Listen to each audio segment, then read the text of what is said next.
This is the Tuesday, February 19th meeting of the Rowley Conservation Commission. This meeting is hereby called to order under the authority of the Mass General Law, Chapter 131, Section 40, the Town of Rowley Wetlands Protection Bylaw and Stormwater Management and Erosion Control Bylaw. Notice is given that both a video and audio recording will be made of this meeting. The agent will now call the roll for tenants. Arthur Page. Here. Kurt Turner. Here. Bob Garner's absent. Judy Keys. Here. Dan Shinnick. Here. Sam Strife. Here. Howard Vogel is absent. We do have a quorum present, Mr. Chairman. Excellent. We'll start with our first item, which is administrative, and that would be payroll and or vendor bills. We're going to go on to the next line. That's good. That's good. All Basically right. got that stuff taken care of last week. Yes. Oh, yeah, I've done that. Yes. All right, we have three items, which we do one at a time. The first item is the minutes. We were given electronically for January 22nd, 2019. Did everyone have a chance to take a look at those? Anybody have any questions, problems, corrections? Do I hear a motion to accept those as presented? So moved. Second. All in favor? Aye. Aye. Unanimous, thank you. The next one would be the August 2nd, 2011. Did everyone have a chance to look at these minutes electronically? Are there any questions, alterations, amendments? Do I hear a motion to accept those as presented? So moved. Second? Second. All in favor? Aye. And the next would be, Approved, thank you. yeah, the next would be the August 23rd, 2011. Everybody have a chance to look at those electronic? Any questions, alterations, amendments? If not, do I hear a motion to accept those as presented? So moved. Second? Second. All in favor? Aye. Unanimous, approved, thank you. All right, the next item, I want to start with a question first. This possible discussion of the amendment of the local wetlands protection bylaw, that's one of the town? Yes. Yes, okay, all right. I was just Yes, wondering. this has to go on for consideration as a warrant article. Yep. To go before town meeting. To Excellent. receive town meeting vote, and then it would be submitted to the Attorney General's office for their review. They review all towns. Mhm. Any bylaws coming from the town, they review to make sure that it doesn't supplement or somehow interfere with state statute. All right, well, I know that I've had over a week to look at these, and I think most of you have. How do you want to go? Can I just turn this right over to you, Brent? Well, you certainly could. Unless anybody wants to start off, or, I know Kurt, you've gone through it quite a bit. And I have another question. If we all agree and we do this, when does this take effect? Not till after it comes back from the state? Correct. Okay. I didn't Well, know. yeah, Yeah. voter approval at town meeting, Number one. and then review and approval by the Attorney General, All right. and then it would be effective. Okay. All right, let me turn this over to you. You did quite a bit of explaining to me the other day.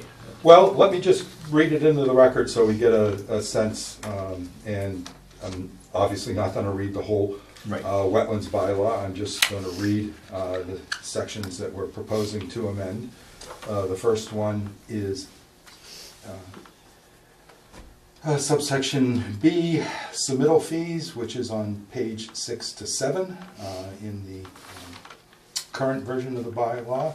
And we are deleting the following: at the time of application and in addition to applicable state fees, the applicant shall pay a filing fee according to the following schedule with regard to jurisdictional activities associated with, and that is followed by a chart or a matrix which was in the bylaw. Proposed So that's the deletion. Proposed to be now included or amended, is the following. The commission is authorized to include in any regulations adopted under this bylaw a fee schedule imposing fees for all submittals, including applications for permits, comma, determinations and certificates of compliance, period. Such fees shall be based on a reasonable estimate of the actual costs incurred by the commission in carrying out its duties under this bylaw, period. The commission shall not accept donations of land in lieu of the payment of fees. Any questions on that paragraph? This last part that says in lieu of payment of fees, that specifically refers to the submittal fees only though, right? That's a, because it seems to say. Well, yes, payment yes, of fees. yes, fees. Submittal, this is in the section submittal fees. So yes, this is just in reference, and this is bylaw fees. Because it's the bylaw, so it's only, it's not addressing Wetlands Protection Act Right. fees. So if I read this literally, we are to estimate the cost of processing each application and charge fees based on that estimate. I don't think Not that's on what that, it means. not on that limited, I don't think that's what that means. I don't think that's the intent. which is why the phraseology is such that says carrying out its duties under this bylaw. I've had this exact conversation with town council. What do you think it should say? If we, I think we can handle this in regulations.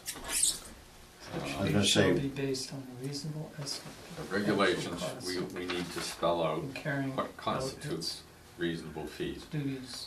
well, we're also gonna be Reasonable. correcting those I fees. misread that. Right, but, Sam there's just a stated lot- that he misread. Oh, okay, all right. there's a lot of things that go into this. Hmm. And one of the things that occurred to me in reading this, and I had some concerns like Sam was expressing, is that it might be useful to think about in terms of, I mean, there are different sizes of property that come before us and different things that go into all this, and have 2 or 3 boxes of what constitute reasonable size based on maybe acreage and or buildings. It's sort of a standard, 3 standard, this is just, Well, thought that specifically, I was hoping not to get into that type of discussion because I would like the commission to see, I'm specifically not presenting any type of proposed So schedule. this is a two-stage? Yes. Okay. Yes, Yeah. and- No, and- because you did go over I'm that not with talking me. about tonight, I'm Yeah. talking when we get into the regulations, because we're gonna have to do that, because I think. I know, Yeah. and I am saying that I would, Right. I understand what you're doing, and I think I have a framework that might possibly address, because that is something I've been contemplating quite a bit myself on how to, and just how to appropriately be able to, Fairly, not appropriately. well, appropriate does speak to fairness. Hopefully fairness is part of your criteria for what's appropriate. But there does have to be a proportionality to it, and I'm hoping that, yes, we'll get into, once I present to you a framework for the fee schedule, I'm hoping that we can see that I'm trying to provide a framework that will have, And you based it on, obviously, because I've been yeah. So- well, there's, yeah, so, so first off, we've only gotten to that first paragraph, and there's some other parts to this that holistically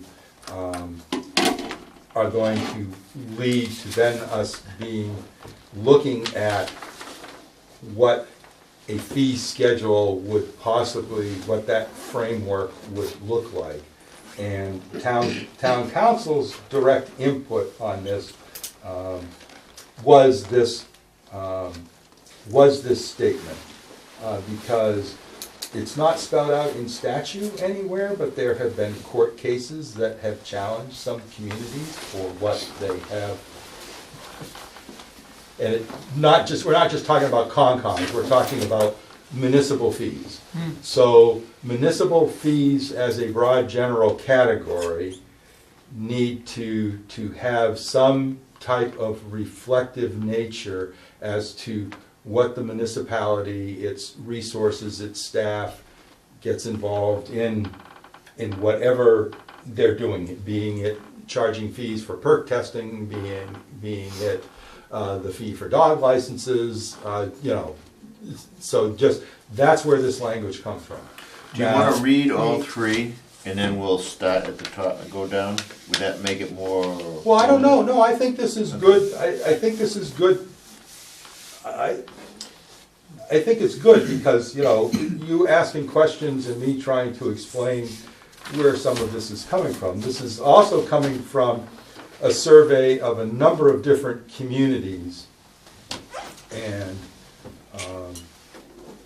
there's a little bit more text in here. Some communities just say specifically that there will be a fee schedule in the regulations. Thank you very much. And maybe they go on to say that this is in addition to the Wetlands Protection Act fees. So, I mean, there's a broad range of how some communities look at this statement or responsibility expressed in their bylaw that there will be fees assessed. I still have a bit of a problem with it, though. And it focuses on the relationship between the fees and the estimate. Because this doesn't, to me, clearly enough say that it's supposed to be done in a gross, over time, in a gross procedure over time. I still contest it, say that could be taken to mean that if the fees were high for a large piece of land and they were not for a small piece of land, that in and of itself would be incorrect.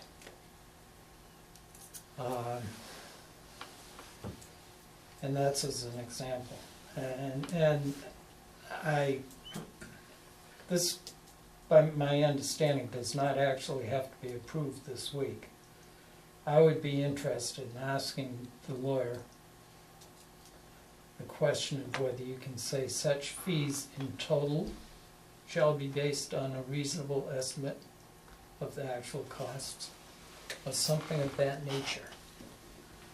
But so that we you're don't, not taking it away. but it's a fee for submittal of an application under this bylaw, or the submittal of a request, a determination. What are you talking about in total? In total of what? Well, that's, they submit one application, or they submit one notice of intent. That's looking at it as a. You say in total, or are you including state fees? What I'm saying is that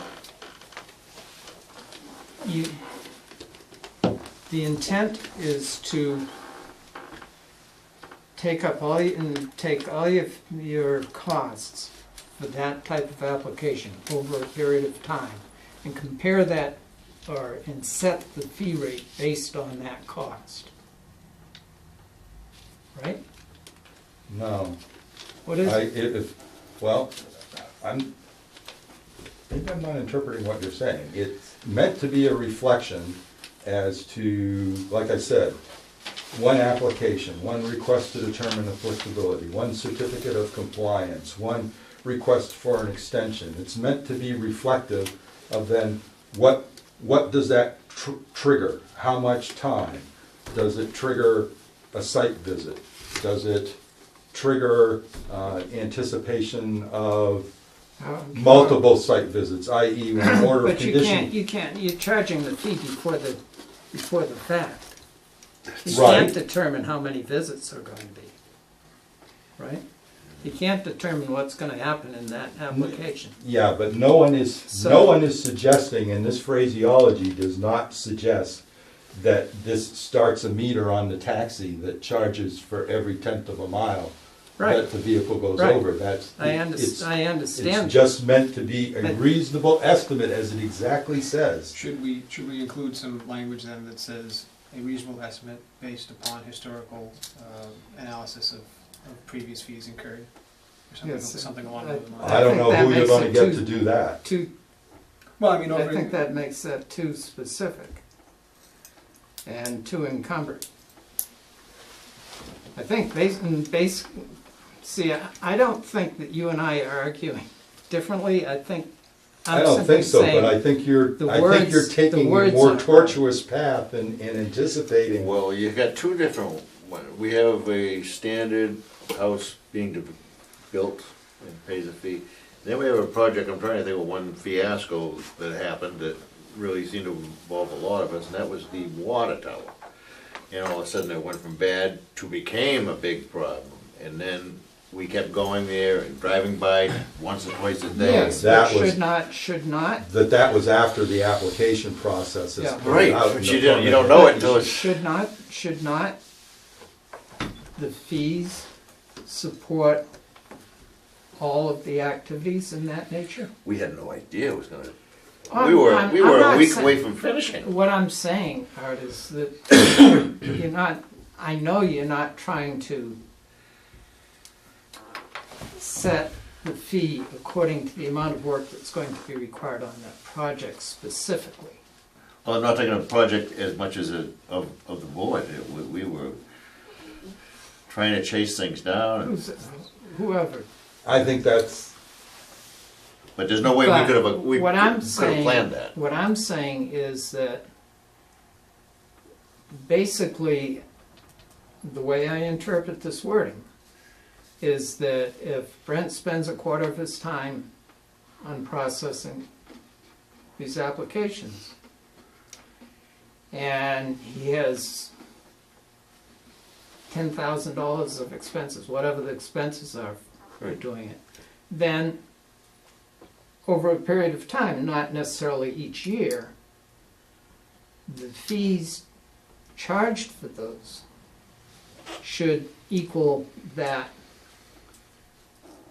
amount. So it should be an open-ended fee. You put in an inflation rider into the regulations. Yeah, that's why you review your fee structure every so often. So it becomes automatic. That's the way that I interpret this. Is that what you're thinking? no, could not make- necessarily. that could make more work. I'm thinking that there is a core amount of effort that someone's submitting an application. And the staff these monies go into the general fund, and our wages, to a greater or the majority extent, come out of the general fund, not all Wetlands Protection Act money. Actually, Debbie is the only one that gets a specific hourly amount of Wetlands Protection Act fees. Well, But not, well, so nothing's been, not there. I really took a census of what other communities were doing. And my next step is to sit down with a framework and actually put some numbers in it that, number one, do not exceed what surrounding reflective communities of the same population extent or whatever and staffing charge, and then run some of those numbers in relationship to some projects we've had to see what those fees then result in. number that comes out, making a few standard assumptions, that there's a site visit always involved, that there's both administrative time and office review time. So yes, but not doing a minute-by-minute financial analysis of repetitive amount of applications to try and come up with, at the 365 day of the year, I'll be able to tell you exactly how much of my apportioned 40 hours per week for 52 weeks was, because we've got no control over that. We can have one application I submitted know that. every week, we could have no applications, so obviously the office still runs, the lights go on, I show up and I'm there. So there is an investment from the municipality having our department staff, because there's other duties besides application and Wetlands Protection Act bylaw and fee stuff. But to try and make a good faith estimate through the bylaw of what would be reflective, given that information, with also an idea, like I said, I think I've got a framework proposed for you that will have some proportionality built into it to reflect larger type projects, but something that doesn't, that is, what we're trying to address is not come up with astronomical fees to individual projects that are not reflective of what those projects actually end up under our review and our oversight. You know, you should not be generating a fee structure that one application basically pays my salary for a year. And sometimes if we've done it Well, literally, I understand the Right. problem with the current, Right. I'll say the quoted problem. I was not, to my knowledge, I was not part of setting this original fee schedule, so I'm not going to speak to the applicability or inapplicability of the current schedule. My point is that this is to set a method of, or my interpretation would be that this is to set a method of analysis. And what you're saying is that analysis is not possible. No, I think Kind of unlike when I did inventory control and I counted every nut and bolt on the shelf, I'm telling you, the idea to generate amounts for this are not to count every nut and bolt Yeah, I agree. on the shelf, I'm not which is why the debating word that. reasonable is in there. And there is, I am not giving you the whole enchilada tonight because I specifically want to take what I've been mulling over and run it through some applications that we've received to See how it works. because I think I figured out the proportionality business. Reflective of the fact that every time someone walks through the door and hands us something, there is a core consumption of administrative time, review time, and site time. Those things are consistent, but then there's other things like an RDA and a notice of intent. Just the difference between those two types of applications results in more time on a notice of intent application because it's meant to be reflective of more complex projects. And so therefore, it has the potential of having more municipal resources devoted to it.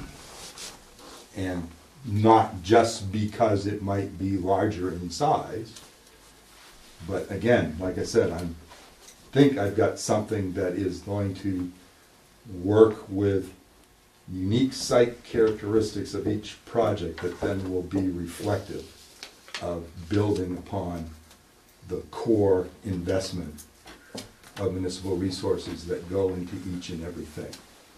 Like, you always have to lick a stamp if you're gonna put a piece of mail. The Yeah. question is, Yeah. how much is the stamp? It's reflective of the weight, so on. So this reasonable estimate has essentially already been performed? You've That's taken, the other, he's taken- working on I'm that. taken steps to In go the through that process to of make that reasonable estimate? doing that. Okay.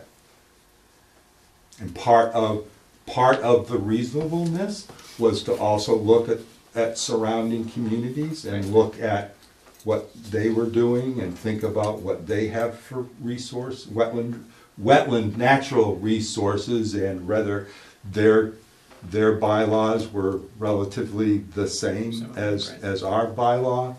You know, again, because I didn't want to just, I mean, I can find I could actually, there's a community that charges $25 for everything that gets submitted. Makes absolutely no sense to me, because you cannot convince me that $25 would cover the same proportional Right. municipal resources to do a notice of intent application as it does to handle a request for an extension on an order of conditions. That makes sense.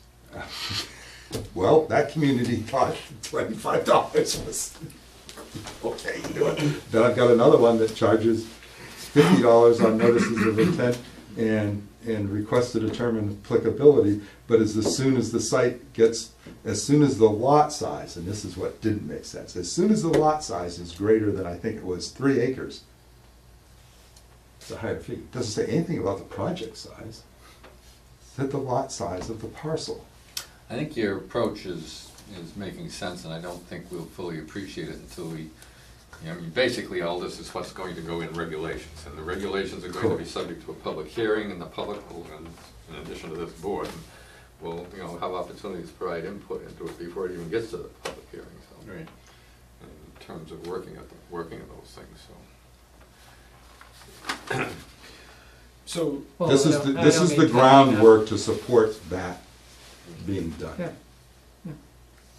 so in some years' time, when there's a new commission here and this bylaw is presumably intact because it's so well written, and someone interprets reasonable estimate, are they gonna have a model to go back to, or will they just come up with a new? Fees may change, but But so Brent, They will have whatever Well- we have, so, whatever we put together as the next step on this, which I'm hoping will, like, might not be at the next meeting, but it will definitely be at the meeting after that. We will have that in place because we can already work on regulations. Our bylaw gives us the ability to work on regulations. It's just that any fee schedule we work on currently will have to be contingent upon town meeting approval and then Attorney General approval of the amendments to the bylaw. But I've been told by town council that we can start right away Sure. looking at, No reason not to. anticipating that there will probably be a little more discussion and there might have to be a little more tuning or tweaking or whatever, because I guess I'm just worried that someone else might read this and think that a reasonable estimate includes just standardizing at $25 for everything. Well, that would have to, Like- that would require an amendment to the regulations that we're thinking of drafting, and that would again go before this board and a public hearing. I mean, you can't change the regulations willy-nilly without having another public hearing. But you won't have to go back to Well- town meeting on Right. regulations. that's the whole idea, is to get, So the definition Get of a this out. reasonable estimate will be defined at town meeting. No. No. At our No. next meeting, when we go with the fee structure. I mean, you want. No, it's not defined. You want Sign some, this. you want flexibility in your bylaw, and this language, I think, gives you that. You can't anticipate every concrete situation that's going to come along, so you need authorizing language that's general enough, but gives you guidance towards some standard, and that standard is a reasonable estimate of actual costs. And that standard will be will be detailed in draft regulations that we will have to consider, that Brent will propose, and we'll, you know. Yeah, I'm not sure we actually have to include a definition of reasonable estimate. Courts do that.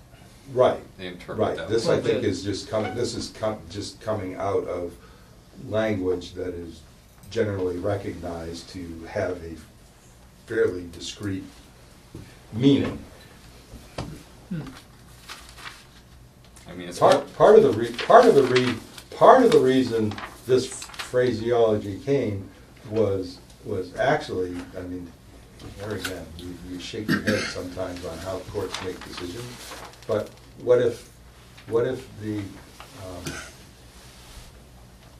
municipality doesn't show up and doesn't make any effort to say how they did their fee, which apparently was one of the court cases that resulted in the decision, was that they decided not to even bother to defend themselves about how they had put together a fee. So again, you know, I don't know whether that, again, I don't know the specifics of that. That was just, when I asked whether there was Mass General law that reflected this, I was told no, this was the result of some court cases. And it was just given to me as an example of one of the court cases was a municipality that had just set a fee, and then when it got called into question, it didn't even bother to put up any type of explanation at all. So I think the court just said, well, it's gonna be reasonable, and we don't view this as reasonable.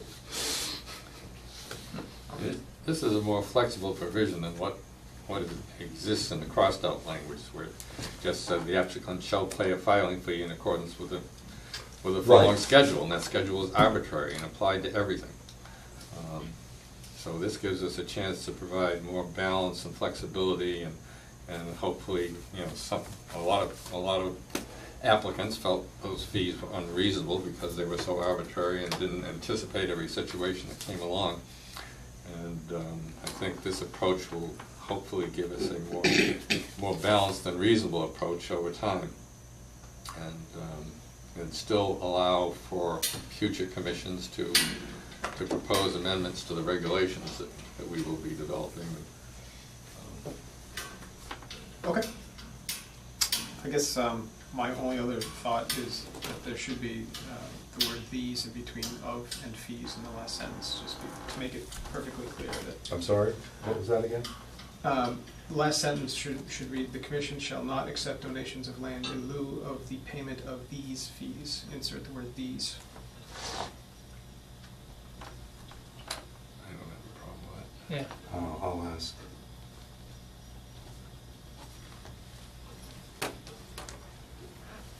These fees are said fees or something like Okay. Gotta continue on. Please. Chart omitted on purpose, and that's if you looked at the regular bylaw, this is where the matrix of our fee schedule was located. And then the bylaw goes on. Fees are cumulative. Now these, This is it. this text is what's existing in our present bylaw. Fees are cumulative and not refundable, period. The commission may waive the filing fee, consultant fee, and the costs and expenses for a permit or other application filed by a government agency, period. These fees are in addition to those required by the Wetlands Protection Act, MGL Chapter 131, Section 40, and DEP Regulations, 310 CMR 10.00 as amended.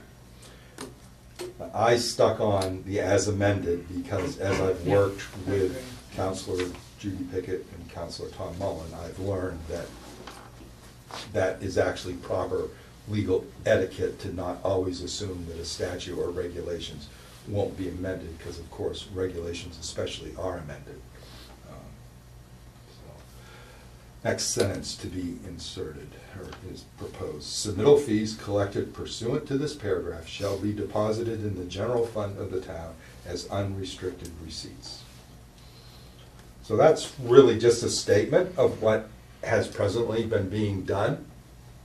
So it technically isn't necessarily isn't necessary because that's what's happened, but in case some commission in the future wished to try to like set up a revolving fund or something else and wanted to, they would need to go to town meeting to, because this is stating just present conditions, this really isn't making a change to the bylaw, but it's just putting it out there, declaring that that's where these receipts go. And in one sense, that's good, since your staff, myself, and administrator are compensated, some of our wages are coming out of the general fund.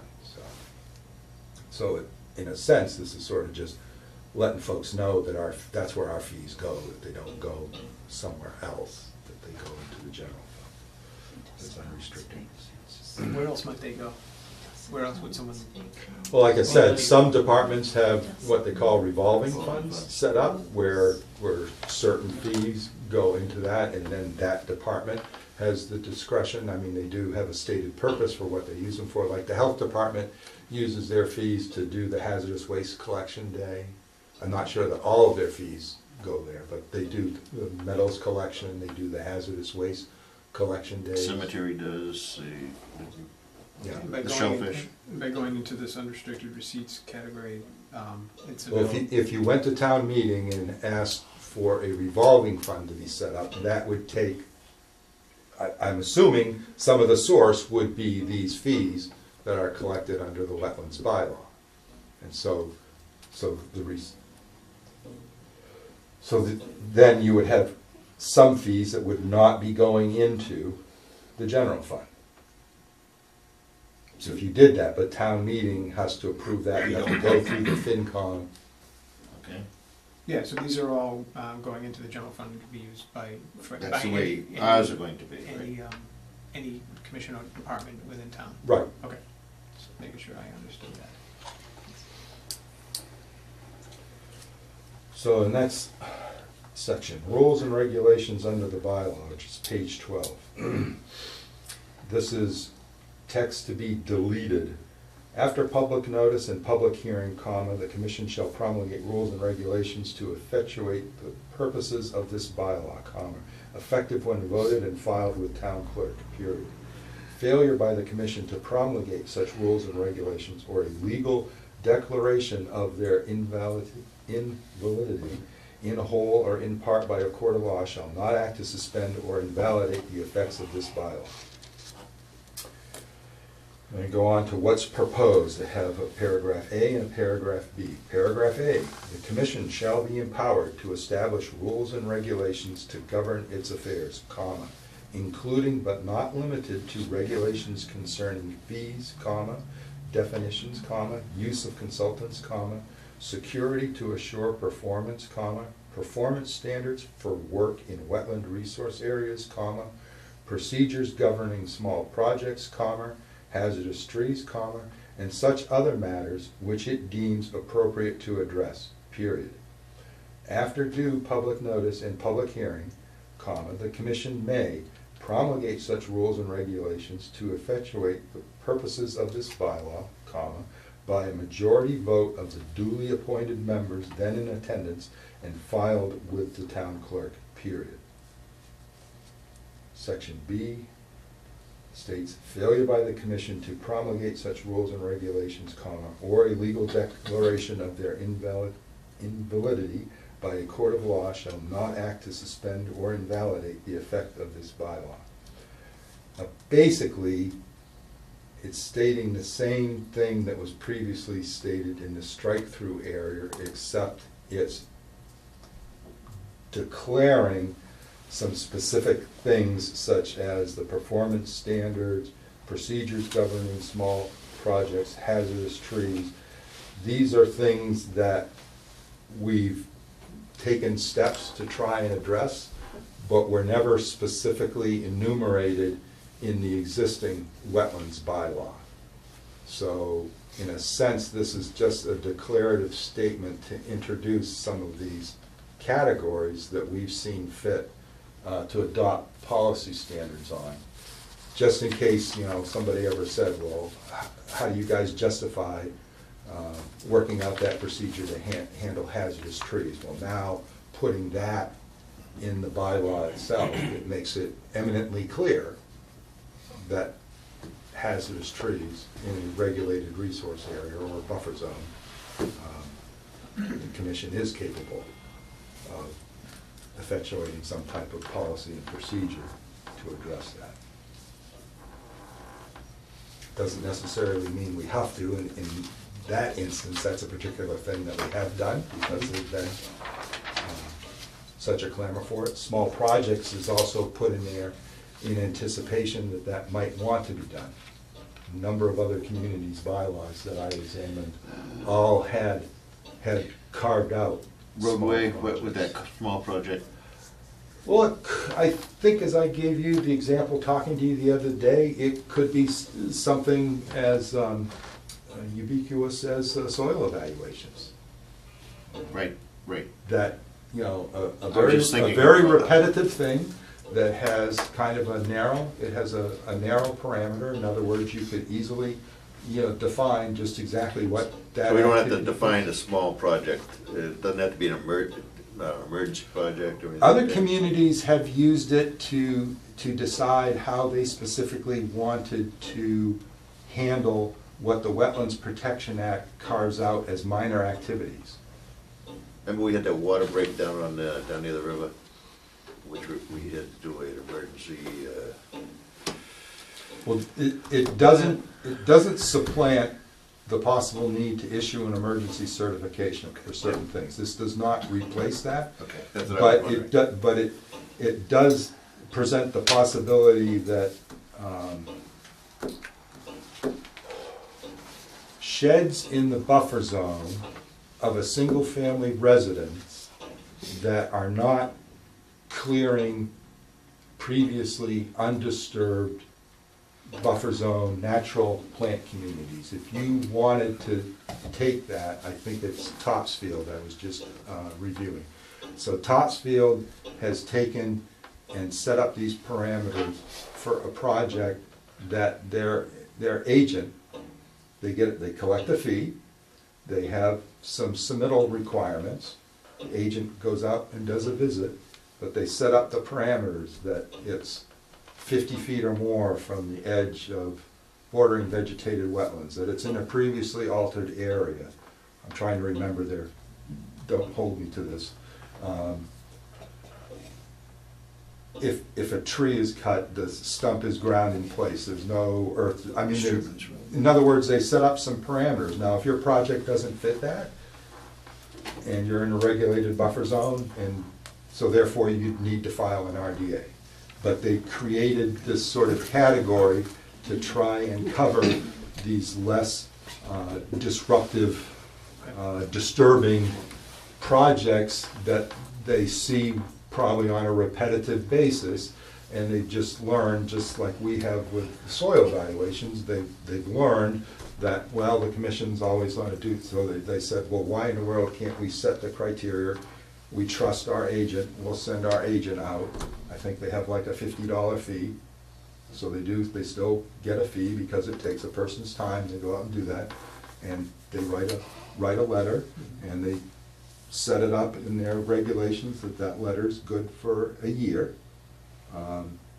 And they also said, if the agent goes out and finds that this project actually needs to have a request to determine applicability, the $50 fee is then added to whatever fee the request to determine applicability has. So it's not like the person loses it just by the fact that the site criteria didn't meet whatever standards the commission had decided ahead of time that their agent did a review on. So that's just an example. It's just meant to give us the possibility of some future flexibility here that we might decide to do. And that's it. What do we want on this? By our next meeting, no, you're going to proceed with this language. Well, if everybody is comfortable If with we're- this, we've got, Dan has made the suggestion of the insertion of the word "these." If I would request the ability to consult with town council about that.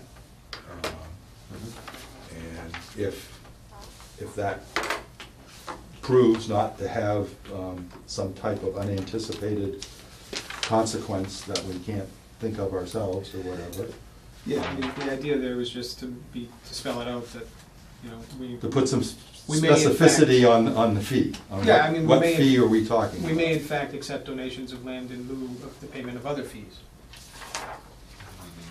No, No. I mean, no, Nothing else, well, except for the That's the only stormwater fee. bylaw, nothing else gives us the ability to Yeah. get fees, except the stormwater Unless you're gonna get a fee bylaw. from the health department, but I think you better argue with them. We can still accept donations of land, but they just can't be tied to Right. fees. Not directly to the fee.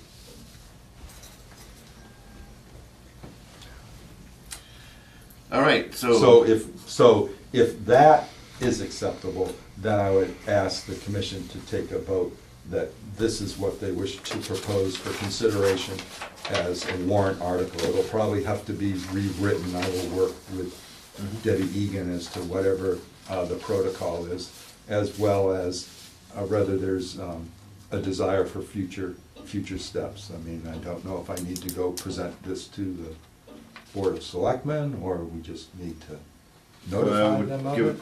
I mean, I'm gonna Notify the consult with attorney Debbie first, Egan yeah, to Debbie first. see about that. But here's such a motion. Let me throw out a theoretical motion. I would move that we accept this language that has been put before us in draft form, modified by the word "these," with the approval of town council, and if town council does not approve it, that we still consider this approved by us. You comfortable with that alternative, so that we don't have to come back I'd to like to this? know why the town wouldn't, but, Well, we're running into a deadline problem. yeah, I know, that's why that's my first question. The warrant articles close on March 6th, I think, and we meet on March 5th. I think that's right. Or the day before. I think the selectmen's meeting is the day before. We don't want to, jeopardize that. We still can't proceed without. Well, I guess the Town question, council, can we? Well, I'm trying to, I'd move, make two motions. One, I move this language with the word "these" in it, and vote on that, and if town council, I would also make another motion that town council doesn't approve the insertion of the word "these," but we still approve that language. Alternative, a double approval here. I mean, we either have to Okay. be comfortable with town council's, even well, though. I'd say Commissioner Shinnick should weigh in. on that. So if town council, if town council has a problem with the word "these," Yes. do I care if it comes back to us? I guess, no, if "these" is really gonna cause a problem, it's not that. It's not that. so you'd be comfortable in approving this Sure. even if Yeah. the word, insertion of the word "these" doesn't receive town council's Right, blessing? yeah, I mean, perhaps I misunderstood, but, I mean, there is no case in which we accept a donation of land in lieu of Not any anymore. fee. Not under our wetlands bylaw. Selectmen made it pretty clear that they weren't happy with that idea. There's a couple of reasons for this. The reason is that the process was not front-end loaded with the involvement of the selectmen. That was the first thing. Number two, the selectmen are uncomfortable having any type of exchange that is replacing a financial with something else of value, where that other thing of value doesn't receive an appraisal. There wasn't an appraisal process that would establish the value of what that was, so that any person unfamiliar with what was going on couldn't call into So question. could that appraisal ever be applied to a theoretical land donation? They don't want us to Well- even pursue that. This, If we had done that, the chances are that that might work in some circumstances, but the way things wound up and the way they stand is that the town is extremely jealous of any leakage of monies in terms of the budget, and you look at the totality of the budget needs of the town, particularly with the burden that the school districts place on the town, that they didn't want any loss of income with or without an appraisal. It's not part of our specified job description. So, based on that, do I have a second? I will second Excellent. Thank Vice you. Chair's motion. All in favor? Aye. Aye. I abstain. I still have a Okay. problem with that. Not with the description of what's being done and so on. I simply Mhm. have a problem with that No, I hear you. it's worded. Okay, so Kurt Turner made the motion, Judy, Dan. Dan, I'm sorry, Dan, second. And 1, 2, 3, 4 Four. days.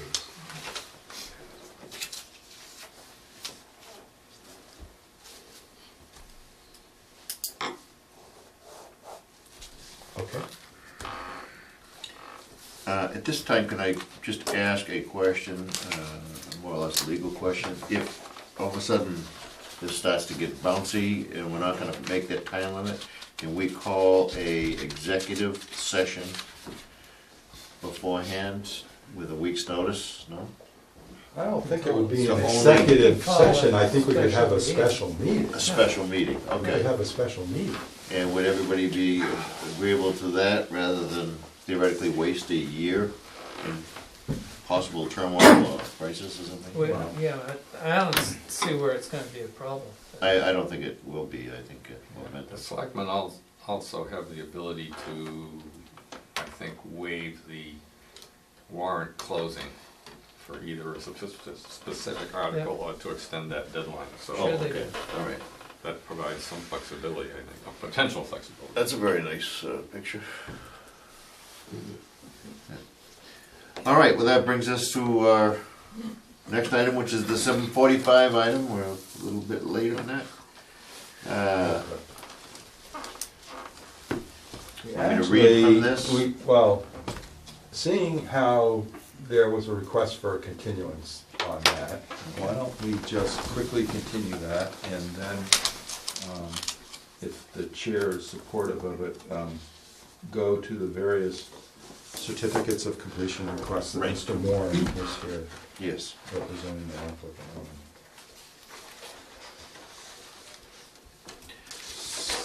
So if I may, Mr. Chairman, Monday, February 4th, to Arthur Page, Chairman, Raleigh Concom.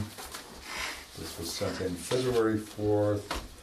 Dear Chairman Page and members of the Commission, on behalf of Bruce E. Tompkins and Stephanie Dujardin, as they are the trustees of Tompkins Dujardin Trust, we respectfully request that the above referenced notice of intent, which is notice of intent for 41 and 49 and land off of Emily Lane, Raleigh Assessors Map 9, Block 23, lots 0, 24, and 25, DEP file number 63-683, be continued until March 5th. We are working to address comments received from the Commission at the last public hearing and recent comments received from the Massachusetts Department of Environmental Protection.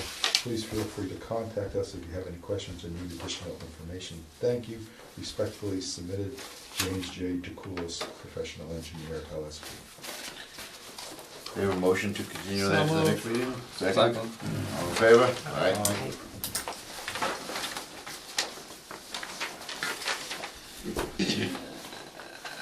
Is this SMP 31-2018? Yeah, Shall I just first go one, home? lot 6, continued. Lot 6.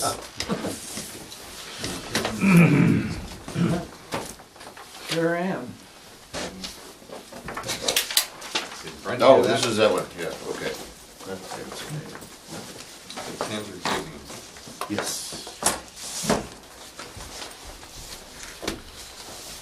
You want to sit in the audience so we don't confuse anyone? That's, No, as chairman, he's fine to sit here rather than, he looks comfortable now. Want me to just read this? Said in that audience last time. This is a continued request for partial certificate of completion for SMP 31-2018 for lot 6, 180 Central Street, now 176 Central Street. Map 24, parcel 39, lot 6, Rowley Central Realty LLC. Go Good ahead. evening. For the record, John Moran from the Moran Cameron Group. We're here tonight representing Joe Franciosa, Rowley Central Realty LLC, for a partial certificate of completion for what is Lot 6 Central Street. As you know, last year the Commission issued a stormwater permit for 6 lots out on Central Street and Bennett Hill Road. Lot 6 is the only lot that actually has frontage or actually has access out onto Central Street with the driveway.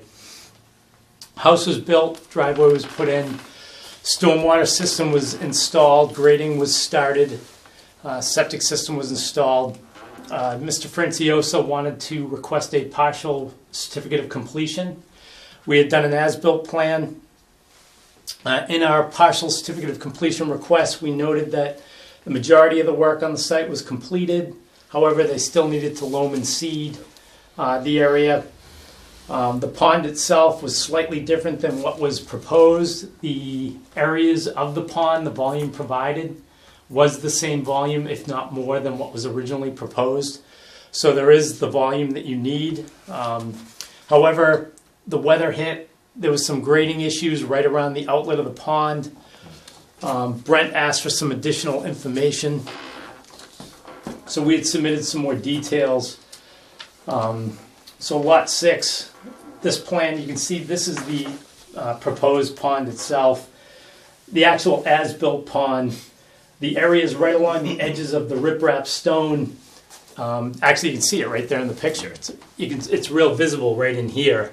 You can see it's lower than the stone spillway, so water's actually going to go out on those edges.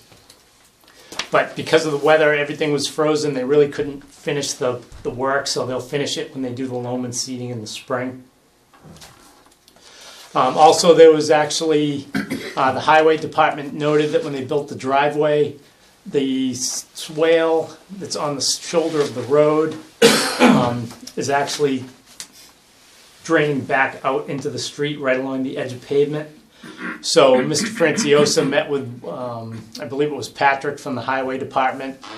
Once weather permits, because they can't patch the driveway now, as soon as the plants reopen, they'll be installing a culvert, most likely a 6 or an 8-inch culvert or 2 6-inch culverts under the driveway to maintain the flow of that swale down to the existing catch basin that's in the shoulder of the road. Does that go east or west? It's North, actually. Yeah. Is that? Yeah. Yeah, I guess. Maybe. Yeah, so the driveway yeah, so it's cut it off. The high point somewhere around here, yeah. and from this area it tries to flow back here, and the driveway is blocking it, preventing it from getting to the catch basin, which Is that, did it's right it back use, right there. did it used to flow that way? Well, there's multiple, based on the topography, there's little kettle holes right along this, so it looks like it did, but over the years, you know, you've got a small depression here, you've got another small depression right here, so the water, as it's flowing down, it kind of fills up, then when it gets high enough, it keeps going, and then when it fills up high enough, it keeps going, but it looks like it stayed in the shoulder. Does it cross the street? Well, there's Once it gets to the yeah. catch by the basin. Now once it gets down near where Once it the gets to the entrance to catch Fry basin. Tags Field or We saw whatever, yeah, that it when goes we went across. down there. Yeah. Okay. No, Brent, do you have any? Well, I've got a little problem. I emailed Mr. Moran, hopefully, and everybody else that I think was involved in this, and I requested some specificity in regards to this proposed work. I've got a number of concerns. The first concern is that I was given an attachment called Plan of Action Bennett Hill Road that for lots 3 to 6, and this is 6, talked about doing final grading, spreading loam, raking and seeding landscaping, finish the driveways installed, siltation control measures removed with consent of the RCC agent.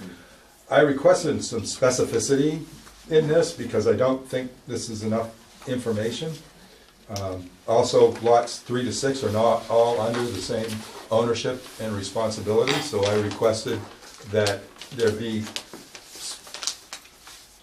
some type of written communication that specifically identified the responsible named parties for each lot and specific things to be completed. As Mr. Moore I requested information about the driveway, what the remediation would be to the driveway.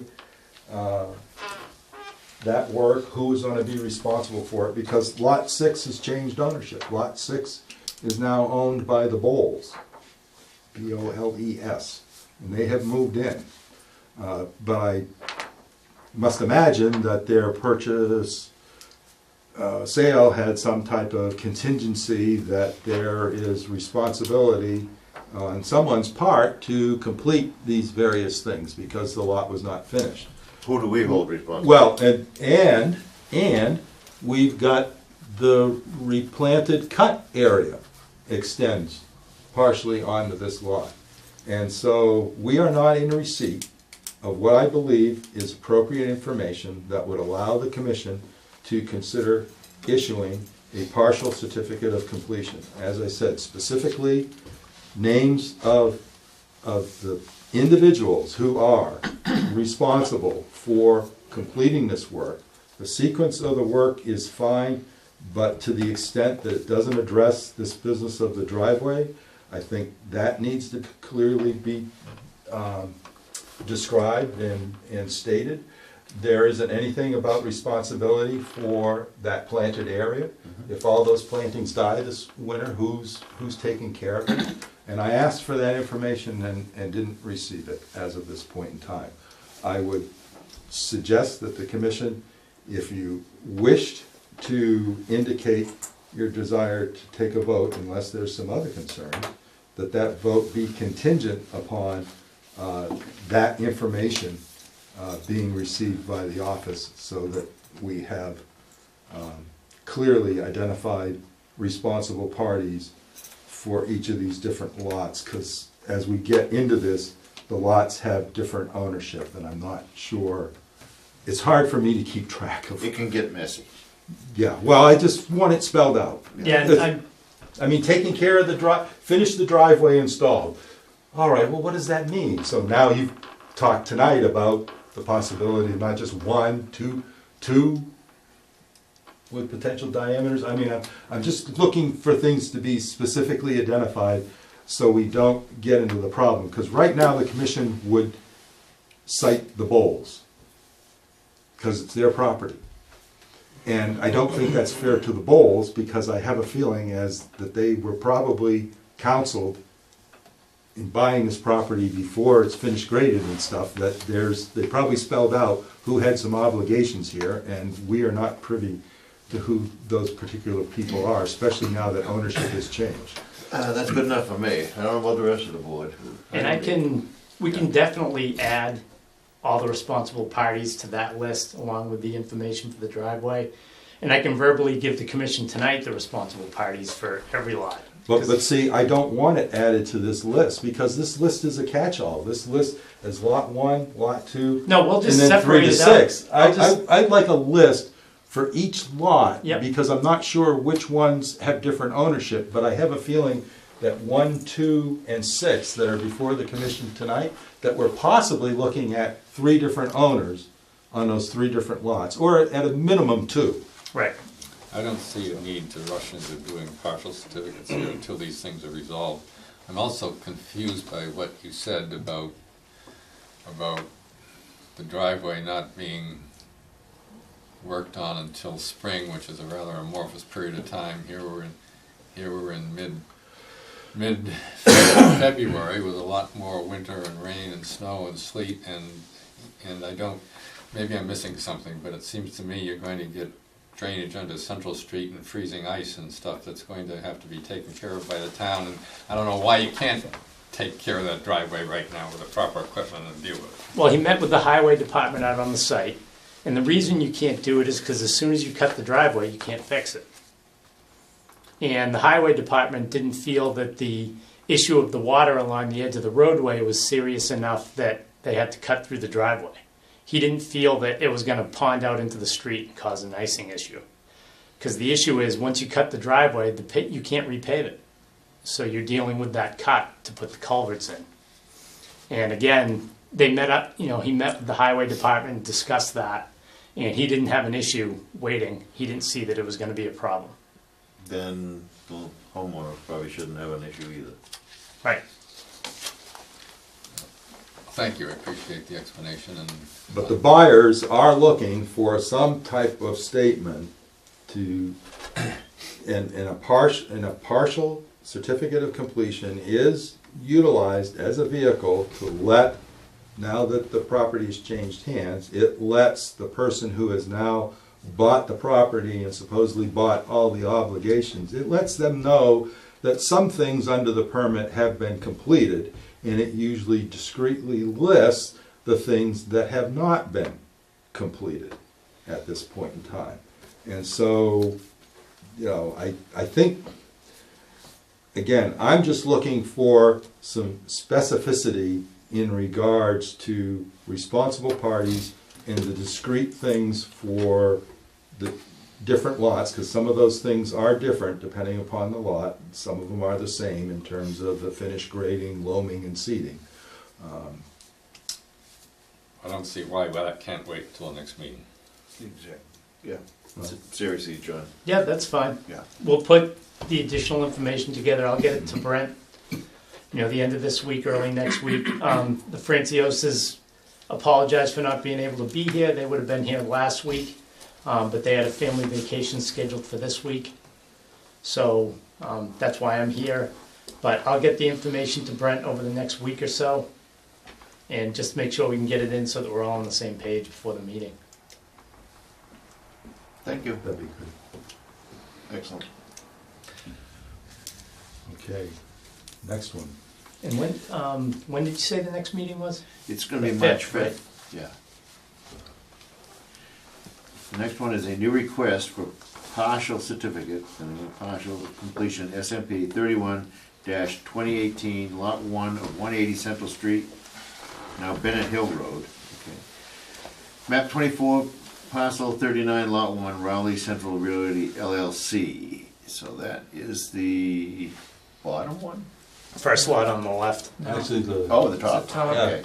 top one, the westernmost lot.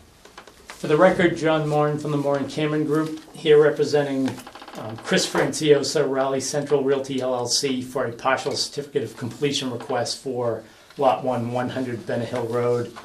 This lot didn't have any drainage ponds on it. It does have a stormwater system installed in the backyard. Again, same issue with this lot. They couldn't loam and seed it before the weather hit, so they'll be doing that in the spring. And I'd be more than happy to answer any questions. All right, Brett, if you take it from here, it looks like the drainage has been addressed. Right, well, they initially didn't have the overflows on the downpipes going into the subsurface infiltrator, so those have been added. The red X on the ground is that this lot is where the 100-foot buffer zone comes out, and they didn't choose to apply to the commission under the wetlands bylaw for any type of work or disturbance in that area. So this is kind of a showing it. It's got some dead cedars in there, or red pine? like pine. There's red pine there. Too big. A few of those.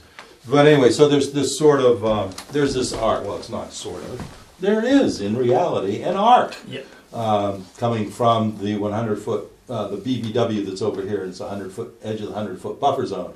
So this arc was conditioned to have some posts with signage put there to say that it was a regulated area. I don't believe this property has changed hands yet, although there is a party and their counsel contacted the office and said they were representing the buyer. I subsequently found out from Attorney Harb that the sale apparently has not consummated, but they're all set to prepare the affidavits showing that those buyers know about the stormwater permit and the obligations imposed by that permit.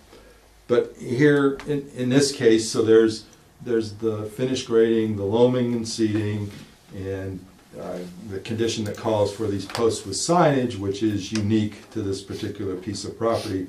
But they went out and they were not able to chop through the frost and install the posts, although they did try during that little warming period of time we had on that. So there's some things that need to be completed on this property, but substantially the property is done in regards to the rough grading and the construction. That's and rough the grading. subsurface infiltrators. Yeah, well, I don't know if I grab these particular pictures, may not show the loam stockpile. No, I don't particularly have those, but What there's is the a big loam advantage- stockpile. What is in the back. advantage of this time of us going through the motions of giving a partial? Well, again, it gives the people who are about to buy the property, it gives them an official written decision by the commission, who is the authority that has responsibility for permit compliance. It gives them a statement about what's done, but specifically what isn't done. So as they negotiate to buy the property, they do, I don't know, what's the term, holdbacks, they do escrow or something for the amount of money to take care of the things that have not been done yet, i.e. loam, seeding, finish grading, signage in this particular instance, I believe. What does the board feel about that? Does our partial certificate of compliance spell out the things that?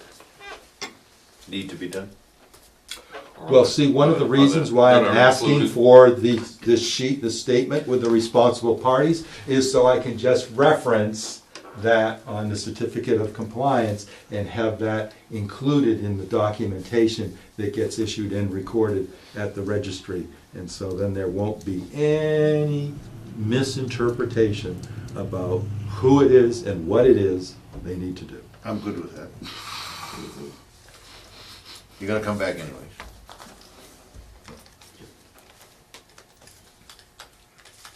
Can we see you on March 5th on this one? Yep.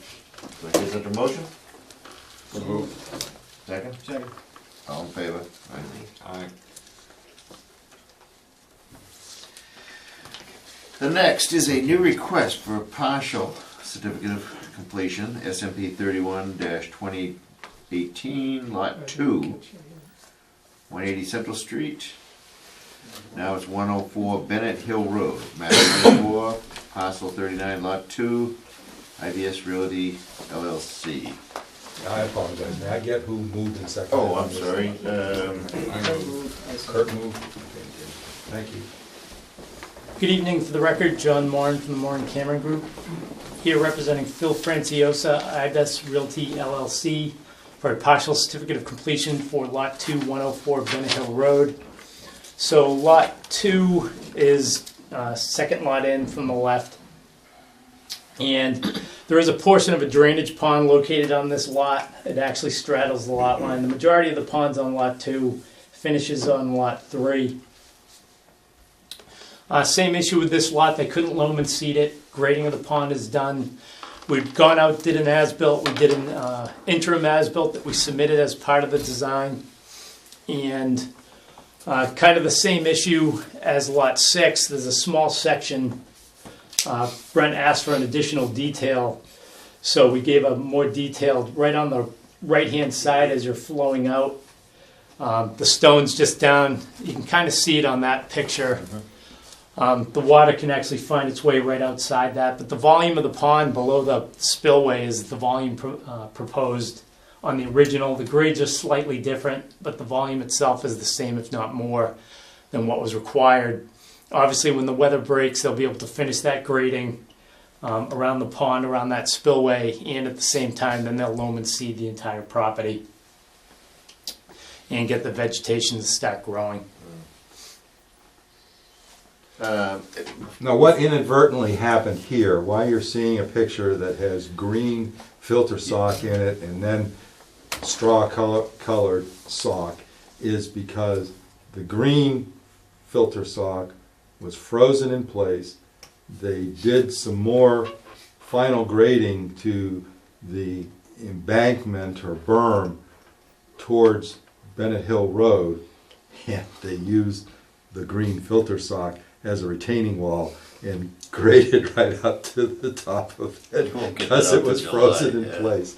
So I requested that they put this additional sock on top of that, so any loose material, because the material was mounded up a little bit, but you could also see the caterpillar treads going right Have across. they done an the sock. as-built on those discharge pipes? Which ones? Like that yellow pipe, yellow grate you see on that pipe down the far end? Yeah, when we did the It looks pond high. as built. It looks very high. The grate, yeah, we actually told them to lower that. Yeah, I thought, that's the first thing I said the other day. Is It was slightly above I think the top of the pond, so it wouldn't Yeah. do anything. well, it looked to me like, I actually got out and looked. It was higher than the spillway. Yeah. Well, and the spillway is slightly lower. The way that was designed is the top of that beehive grate is slightly higher than the spillway. Right. Because the spillways, you know, you get your orifices in that, the outlet control structure that's pretty much controlling We'll most call of it a your flow. snorkel. Yeah. Then when you get beyond that, it's supposed to go out the spillway. Yeah. And then just beyond that, you get to the top of that beehive grate structure. But for some reason, that structure was set, like you said. It was Well, I know it wasn't going to do anything. when it was being done, because I tried to drive around looking at things, they were racing against, you know, even on a hot top, I'm surprised they even got that driveway in. Yeah. The first one, you know. They were racing towards it. It would look like it got built all year and then stopped. And a lot of times what they do it a lot with septics, is your inspection ports, they just put them high. And then Yeah, they come when you back do the finish later when grading, they're yeah. doing everything, the final grading, they'll cut them down. And they may have done that with that one, but I think so, because I was looking at it, I said, Yeah. that's a joke. I mean, that's, yeah. And the next one down, I think is worse. yeah, actually, I don't think we've done that one yet. But this one, yeah, actually I don't have it on this, Yeah. the elevation of it. All right, well, Brent, do you have anything to say, or should we combine Well, these all? for it's the next same, year? it's the same thing here. I'm just really looking for the specificity of the responsible parties and the exact undone Mhm. tasks discreetly listed for each of these lots, just to make sure everything's straight, and also because then we can just incorporate those into the partial certificates of completion, and everybody will know just exactly where things stand, so to speak. All right, do I hear a motion to continue this third one to March 5th? So moved. Second? Okay, all in favor? Aye. Thank See you. you again. Yep. You guys busy? Yeah. Really? Yeah, good. Everybody is, I think. Yeah, and these 3-4 inch snowstorms aren't helping. I No. thought we were gonna make it. But you know what? We're there. We're close. Yeah, almost see, but we've been here before too. Oh yeah, exactly. Last year. Yeah. Or what, 3 years ago? Well, 3 years ago Well, it was just a nightmare starting 100 end inches, of yeah. January. But last year we made it all the way to the pretty much beginning of March, Yeah. and then it started snowing Yeah. and didn't stop until April. But the only good thing about that, it's not here long. No, not at that point. All right, thank you. Have a good night. Thank Good you. night. Thanks, John. Permits and enforcement. Well, nothing to report. I mean, I sent, commission has received via email the various Yep. things that are going on at this point in time, but no further information until. Anything else we get to a discuss response. tonight in reference to the meeting? Do we have a motion to adjourn? Second? Second. All in favor? Aye. That's nothing.